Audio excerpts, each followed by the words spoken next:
Ya, meskipun mata saya begini, saya sudah mandi. Nah, karena kemarin video saya sekitar 15 menit, mungkin nanti ini akan lebih singkat lagi. Jadi saya akan mulai rancangan proyek rekoleksi. Kemarin tema yang ditetapkan adalah aku bahagia, sejahtera, dan menginspirasi.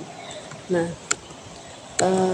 tujuan dari atau visi misi dari rekoleksi yang saya buat ini, visinya adalah membentuk pribadi OMK yang memiliki ketangguhan iman dan kesehatan mental yang positif. Lalu misinya adalah mengintegrasikan nilai religius dengan teori BK positif untuk mengembangkan kepribadian yang kuat. Dan ada 2 misi. Yang kedua adalah membangun daya tahan psikologi resiliensi melalui pendampingan rohani yang mendalam. Nah, kenapa di sini saya mengacu pada kesehatan mental dan iman yang kuat? Karena melihat keadaan saat ini, terutama di tantangan era digital, kaum muda menghadapi tekanan media sosial yang intens menurut saya, dan krisis validasi eksternal, dan ada juga kabur makna kebahagiaan sejati di tengah kebisingan dunia yang modern ini. Jadi anak-anak muda sekarang lebih terfokus ke media sosial.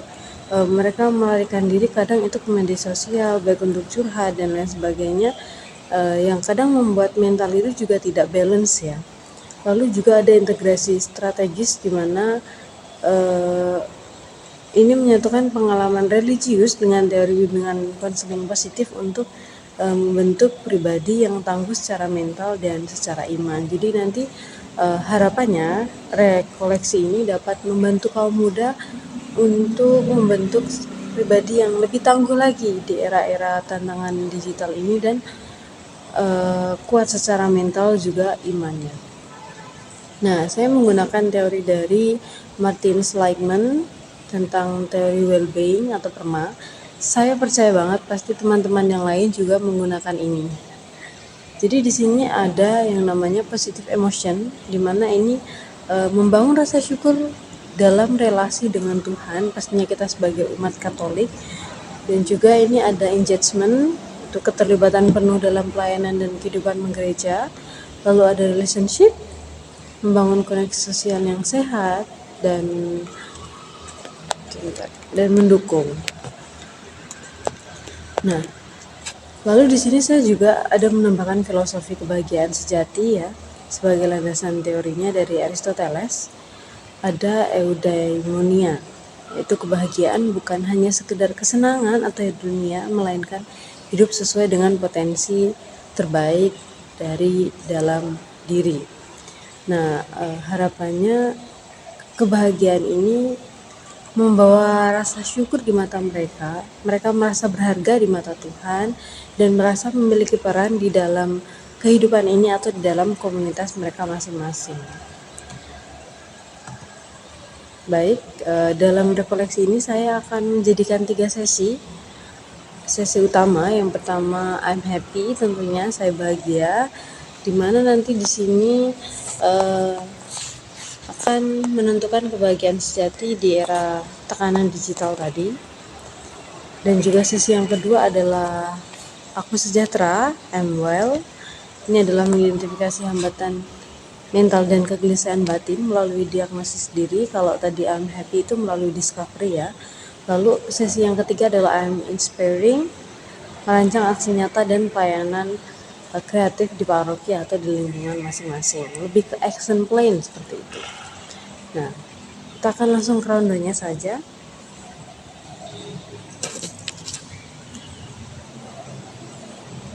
Baik, ini sasarannya untuk OMK ya, jadi rekoleksi OMK. Nah, nanti ini bisa gabungan, bisa dari paroki dan lain sebagainya. Saya membuat rondanya mulai dari jam 8 sampai jam 3 sore. Nah, di 30 menit pertama itu saya jelas akan opening dengan konsep kayak vibe check. Kita melihat dulu vibe-nya seperti apa dan menyatukan suasana-suasana itu adalah dengan worship. Jadi kita membuka dengan worship, dengan praise, dengan pujian, dimana kadang suatu perasaan itu bisa dikeluarkan juga, bisa lihat dinyatakan lewat lagu-lagu, lalu nanti dilanjutkan dengan doa membuka. Tujuannya apa? Tujuannya adalah untuk memperdalam pengalaman religius berdasarkan cara berpikirnya.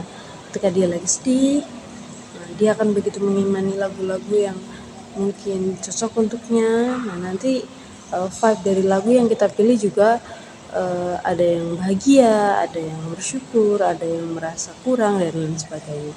Nah, nanti di sini kita juga akan membuka dengan secari kertas seperti sticky note seperti itu, yang nantinya akan dituliskan bagaimana perasaan atau kekhawatiranmu saat ini sebelum mengikuti rekoleksi ini. Nanti akan ditempel di bisa mading atau papan tulis dan lain sebagainya. Nah, kita lanjut ke sesi yang pertama, yaitu sesi I'm happy, itu sekitar 90 menit. Nah, di sini kita memberikan materi, di mana materi ini nanti harapannya bisa membangun konsep diri dan berkepribadian yang kuat. Di sini tujuannya adalah kita menemukan kebahagiaan sejati atau eudaimonia tadi di tengah tekanan media sosial dengan identifikasi potensi diri atau lewat self discovery. Jadi nanti di sini juga ada icebreaker ya Kak. Icebreakernya nanti adalah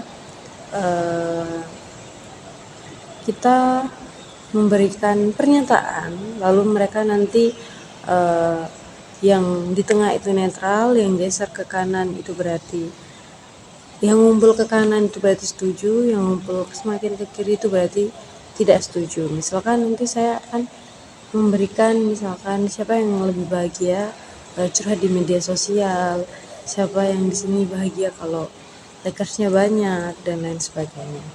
Nah, nanti mereka akan menyesuaikan sesuai dengan pemikiran mereka melalui posisi-posisi itu.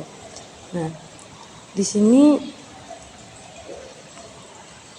konsepnya cukup mudah dipahami ya Pak. Oke. Nah, dari permainan itu diharapkan nanti bisa memancing peserta untuk jujur tentang self discovery dari konsep kebahagiaan sejati tadi. Lalu kita akan ke sesi yang kedua. Nah, sesi yang kedua ini ya pastinya snack dulu ya, snack and child dan lain sebagainya. Lalu sesi yang kedua adalah 85 menit dengan tema I'm well, aku sejahtera. Nah, di sini nanti konsepnya adalah workshop kelompok. Nanti akan sharing mengenai tantangan kesejahteraan mental dan kegelisahan batin, lebih ke diagnosis diri, dan juga tujuannya bagaimana kita mengidentifikasi hambatan dan mendengarkan masukan dari orang lain. Nah, konsepnya nanti adalah biasanya kalau rekoleksi ya, workshop kelompok itu adalah menurut saya adalah hal yang membosankan. Nah, lalu bagaimana itu tidak membosankan? Menurut saya adalah kita mengutarakan kegelisahan kita lewat kertas. Nah, nanti kertas itu bisa diputar atau bagaimana konsepnya. Jadi orang lain bisa mengisi kertas itu, memberikan dukungan atau memberikan sedikit jalan pintas bagaimana cara kita menyelesaikan masalah-masalah kita. Mungkin tidak bisa karena kalau face to face atau in person bertemu langsung itu kadang ada rasa sungkan juga, belum tentu di sini nanti konsepnya mungkin belum mengenal atau belum terbuka dan lain sebagainya. Jadi mereka bisa mengutarakan itu lewat tulisan-tulisan itu, dan kita sebagai masing-masing orang kan bisa mendapatkan masukan-masukan dari orang-orang yang lain. Jadi semuanya rata. Nah, di sini juga ada icebreaker-nya. Icebreaker-nya nanti adalah sebentar.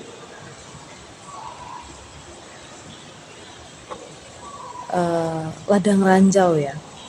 Nah, nanti kita akan meletakkan benda-benda secara acak di lantai sebagai ranjaunya. Yang di sini nantinya akan melambangkan kegelisahan batin atau tekanan-tekanan Nah, nanti peserta itu berpasangan atau berkelompok mungkin ya. Nanti satu orang ditutup matanya dan dia divisualisasikan yang sedang mengalami hambatan-hambatan itu. Dan teman-temannya atau pasangannya nanti memberikan instruksi atau suara untuk agar dia bisa melewati ranjau tersebut dengan baik. Nah, di tengah jalan nantinya kita sebagai moderator juga akan membuat kegaduhan atau memberikan kayak instruksi-instruksi palsu untuk menguji fokus peserta. Tujuannya apa? Tujuannya adalah semoga ini nantinya bisa menunjukkan bahwa dalam menghadapi tantangan kesehatan mental kita butuh suara. Nah, pastinya suara yang tepat, ya, pendampingan atau religiusitas untuk menuntun kita. Seperti itu. Dan di sini namanya the minefield ya. Lalu kita akan lanjut ke sesi yang terakhir. Nah, ini sesi yang terakhir ini adalah lebih ke action plan, yaitu project pelayanan kreatif, di mana harapannya dari rekoleksi ini nantinya tidak hanya berefleksi, tetapi bisa merancang aksi nyata di lingkungan masing-masing. Nah, oke. Nah, di sini juga ada icebreaker-nya ya. Jadi setiap sesi itu ada icebreaker-nya, karena icebreaker itu adalah salah satu cara bagaimana kita menyampaikan pesan dengan cara yang menyenangkan gitu. Kalau terus-terusan materi, saya pengalaman sebagai peserta juga kurang excited untuk mengikuti koleksi tersebut. Nah, yang sesi yang ketiga adalah I'm inspiring. Nah, di sini icebreaker-nya adalah building the Paris. Jadi biasanya ketika peserta itu melakukan koleksi ya, mereka akan membawa ATK dan lain sebagainya, botol minum, terus tas. Dan setiap kelompok itu nantinya akan membuat bangunan atau monumen atau menara lah yang melambangkan kelompok mereka atau sejadinya ya mungkin. Nah, nanti kita sebagai moderator akan menguji itu misalkan dengan kuat nggak kalau nahan HP dan lain sebagainya. Nah, dari icebreaker ini nanti diharapkan dapat mengasah kerjasama tim tentunya dan berpikir kritis sebelum masuk ke pembuatan action plan project pelayanan kreatif. Nah, di sini nantinya akan menggunakan konsep yaitu digital missionary. Nah, daripada hanya diskusi saja, tantangan tiap kelompok adalah membuat reels pendek atau infografis kreatif. Nah, sesuai dengan landasan project pelayanan kreatif ya tentunya, yang berisi pesan inspiratif dan dari hasil rekoleksi hari itu. Nah, konsep kerja dari action plan ini adalah brainstorming ya, untuk merancang project di paroki. Misalkan buat satu ide kampanye digital atau aksi nyata di paroki, misal minggu tanpa HP atau konten edukasi UMK dan lain sebagainya. Dan nanti setiap kelompok diberikan kesempatan untuk melakukan pitching sekitar 5-10 menit untuk menjual ide mereka ya. Ini mengasah kemampuan manipulasi materi dan presentasi.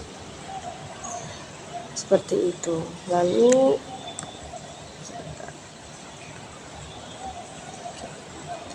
nah, nanti kita akan lanjut ke sesi penutup. Nah, di sini penutupnya sesuai dengan rondenya ada sending out. Bagaimana sending out ini? Jadi sending out ini nanti akan saya konsep surat masa depan. Jadi setelah kegiatan rekoleksi ini kita sedikit refleksi tentunya, lalu kita membuat surat untuk diri kita, komitmen kita atau kegelisahan kita, lalu bagaimana kita akan menghadapinya seperti itu. Komitmen apa yang akan kita buat agar itu menjadi lebih baik. Nah, komitmen ini nantinya akan dikumpulkan lalu akan dikirimkan lagi 3 bulan kemudian. Jadi mereka bisa mengevaluasi apakah aku sudah menjalankan komitmen yang aku buat sendiri seperti itu. Lalu nanti di penutup juga ada simbol cahaya, nanti ada lilin besar dan kita membawa lilin-lilin kecil yang artinya atau tandanya itu kita siap untuk diutus seperti itu, diutus untuk menjadi terang. Nah, jadi dari rekoleksi ini selain bermakna, saya juga mau ini menjadi hal yang menyenangkan. Rekoleksi itu tidak hanya tentang kontemplasi dan lain-lain, jadi ada beberapa cara untuk kita bisa mengulang atau melihat kembali apa yang sudah kita lakukan, apa yang sudah terjadi dengan cara-cara yang lebih menyenangkan. Jadi evaluasinya juga lebih mudah, terutama bagi kaum muda saat ini seperti itu.